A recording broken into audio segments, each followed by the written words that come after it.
Viewers, welcome back Sujit मंडलाट YouTube channel. तो आज की इस फ्रेश एपिसोड में आप लोगों का स्वागत है। तो आज हम सीखने जा रहे हैं शाहरुख खान का। तो आप लोग तो सभी जानते हैं, इसलिए हमारे वीडियो पर क्लिक करके मुझे विजिट किया है और आप देख भी रहे हो। और मेरा यकीन है मैं आप पूरा इस वीडियो को देख के जाओगे।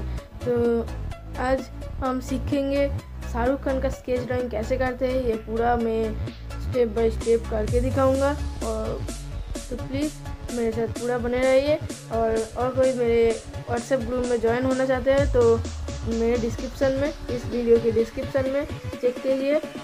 मतलब इस वीडियो की नेम पर टैप करिए, डिस्क्रिप्शन खुल जाएगा। तो उसमें व्हाट्सएप ग्रुप का लिंक है और भी वीडियो का लिंक दिया हुआ है। देखना चाहते हो तो मेरे चैनल पर भी जा सकते हो।